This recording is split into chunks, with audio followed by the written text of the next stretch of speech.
សូមជម្រាបសួរពុកម៉ែបងប្អូនជាទីរាប់អានថ្ងៃនេះខ្ញុំបាទសូមបង្ហាញជូនអំពីសារៈប្រយោជន៍នៃការទទួលទានផ្លែព្រីងទាំង6ចំណុច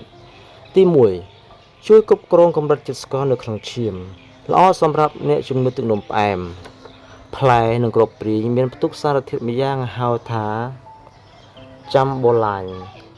ដែលជួយទប់ស្កាត់ការបំផ្លាញសារធាតុម្សៅទៅជាជាតិស្ករវាមានសន្ទុះglycemic ដែលជួយរក្សាកម្រិតជាតិស្ករនៅក្នុងឈាមឲ្យមានស្ថិរភាព 2. ពង្រឹងប្រព័ន្ធរំលាយអាហារផ្លែព្រីងសម្បូរទៅដោយជាតិសរសៃ fiber ដែលជួយសម្រួលដល់ការបន្ទោបង់និងការពារបញ្ហាទល់លាមកទឹកព្រីងឬការទទួលទានផ្លែព្រីងស្រស់អាចជួយកាត់បន្ថយការហឹមពោះនិងការឈឺចុកចាប់ក្នុងក្រពះបានយ៉ាងល្អទី3ល្អសម្រាប់សុខភាពបេះដូងផ្លែព្រីងមានផ្ទុកសារធាតុប៉ូតាស្យូមខ្ពស់ដែលមានតួនាទីយ៉ាងសំខាន់នៅក្នុងការគ្រប់គ្រងសម្ពាធឈាមការពារការឡើងឈាមនិងកាត់បន្ថយហានិភ័យ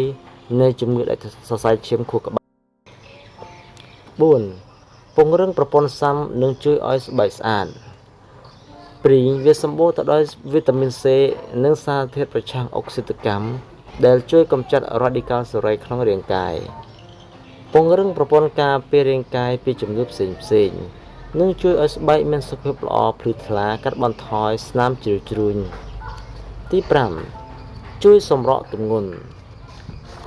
ដោយសារតែផ្លែព្រីងមានកាឡូរីទាបនិងគ្មានជាតិខ្លាញ់ប៉ុន្តែសម្បូរទៅដោយជាតិទឹកនិងជាតិសរសៃ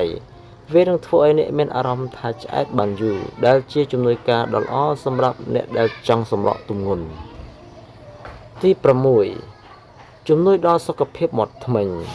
ស្លឹកនិងសំបកនៃដើមព្រីងរួមទាំងផ្លែផងដែរមានលក្ខណៈសម្បត្តិប្រឆាំងនឹងបាក់តេរីគេច្រើនយកវាមកប្រើប្រាស់ដើម្បីព្យាបាលបញ្ហាអញ្ចាញ់ធ្មេញនិងការពារធ្មេញពីការពុកភ័យសូមបញ្ជាក់ផងដែរ